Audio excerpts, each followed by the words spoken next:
ज्यामितीय गणित तर्कों की गणित है। इसमें कुछ ऐसे तथ्य होते हैं, तर्क होते हैं जिनको सिद्ध करने की आवश्यकता नहीं होती। क्यों? क्योंकि वो स्वयं सिद्ध होते हैं, अर्थात उनकी सत्यता को हमारा मन सहज रूप से स्वीकार कर लेता है। कुछ तथ्य ऐसे भी होते हैं जिनको सिद्ध करना आवश्यक होता है, उनकी सत्यता को हमारा मन सहज रूप से स्वीकार नहीं करता है।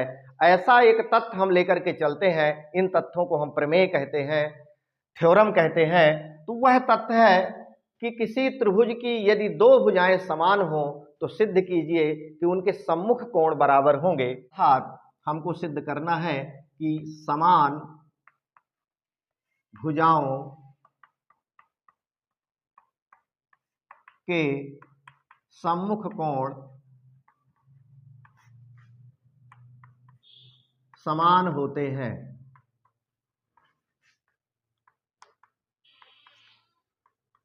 यह हमको प्रूव्ड करना है, सिद्ध करना है।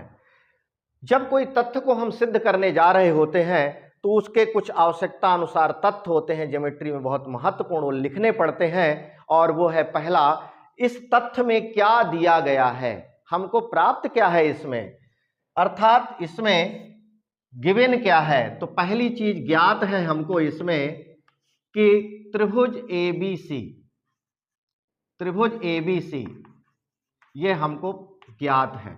और इस त्रिभुज एबीसी में कोई दो भुजाएं, suppose AB is equal to AC, ये ज्ञात है, दो भुजाएं कोई बराबर है। दूसरी बात आती है कि जब ये हमको ज्ञात है इस त्रिभुज एबीसी और उसमें दो भुजाएं बराबर हैं तो सिद्ध करना है। सिद्ध करना है, क्या सिद्ध करना है कि AB के सामने का कोण कौन सा होगा, वो होगा C, angle C equal to AC के सामने का एंगल कौन सा होगा, वो होगा B, अर्थात कोण C इक्वल टू B बराबर सिद्ध करना है। इस बात को सिद्ध करने के लिए हमें उपपत्ति पर जाना होगा, उपपत्ति अर्थात प्रूफ करना होगा। प्रूफ के लिए क्या करेंगे कि वो जो गिवन है हमारा ट्रायंगल, उसको ड्रा करेंगे, खींचेंगे। त्रिभुज हमको ABC ज्ञात है और इस त्रिभुज ABC में हमको AB इजकल टू AC ज्ञात है, AB इजकल टू AC ज्ञात है। अब इसको सिद्ध करने के लिए हमारी जो सर्वांग समता अर्थात त्रिभुज की सर्वांग समता की जो चार शर्तें हैं, उन चार शर्तों में से एक शर्त कोई लागू करके हमें ये B इजकल टू C प्राप्त करना है। तो इसके लिए हमको रचनाकार करना पड़ेगा, कंस्ट्रक्शन करना पड़ेगा। क्या रचना करना है हमको कि A से सम्मुख भुजा BC पर एक परपेंडिकुलर अर्थात लंब खींचेंगे जो कि AD है। तो हमने रचनाकार किया कि AD perpendicular to BC, AD लंब है BC पर, यह हमने रचनाकार कर दिया। और इसके रचना करते ही यह त्रिभुज दो त्रिभुजों में बट जाता है। पहला त्रिभुज है ABC ABD और दूसरा त्रिभुज प्राप्त हुआ हमको ACD। इन दो त्रिभुजों में अब हम विचार करेंगे इस तरह से कि उन चार शर्तों में से कोई एक शर्त फॉलो करने लगे। तो हम देखते हैं कि जब हमने लंब खींचा है तो लंब भुजा उसे कहते हैं जो सम्मुख भुजा पर 90 अंश पर हो। तो ये कोण 90 हो जाएगा, निश्चित रूप से ये दोनों कोण 90 हो गए, अर्थात कोण 1, ये जो एंगल 1 है वो एंगल 2 के इक्वल होगा, समकोण होंगे ये दोनों। और AB बराबर AC हमको पता है इन दोनों त्रिभुजों में। साथ ही हमें देखते हैं कि इन दोनों त्रिभुजों में AD जो है उभयनिष्ठ है।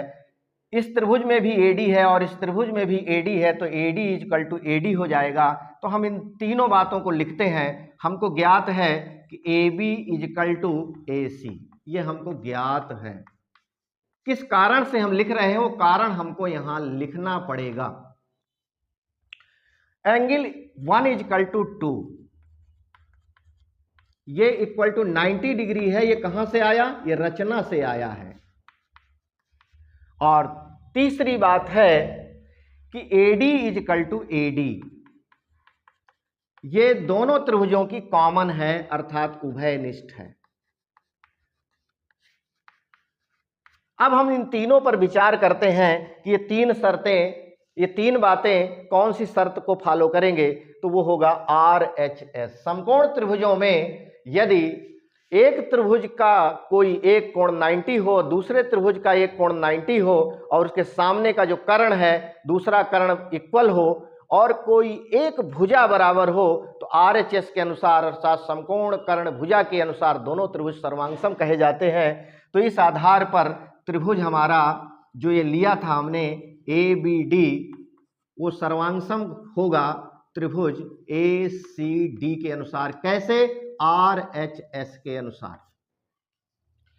तो जब ये दोनों त्रिभुज सर्वांगसम हो गए RHS के अनुसार, तो हम जानते हैं कि सर्वांगसम आकृतियों के संगत अंग समान हो जाते हैं, अर्थात इनके जो अलग अलग पार्ट हैं वो अपने आप बराबर होंगे। अर्थात यह त्रिभुज अगर संगतता के आधार पर एक दूसरे के ऊपर रखें तो ये पूर्णतः ढकेंगे, आच्छादित करेंगे, और इस आधार पर जो कोण B है वो कोण C के युगल हो जाएगा, क्योंकि AD के सामने का भुजा कोण B है और AD के सामने इधर कोण C है, तो ये संगत कोण होंगे। सर्वांगसम आकृतियों के संगत कोण युगल होते हैं। इस आधार पर हम पाते हैं कि कोण B इक्वल टू हमको कोण C प्राप्त हो गया। यहां लिखेंगे सर्वांगसम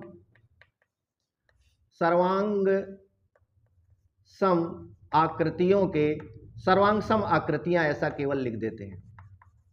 सर्वांगसम आकृतियां हैं इसलिए इनके संगत अंग इक्वल होंगे। यही हमको सिद्ध करना था, हेंस प्रूव्ड, दैट्स ऑल।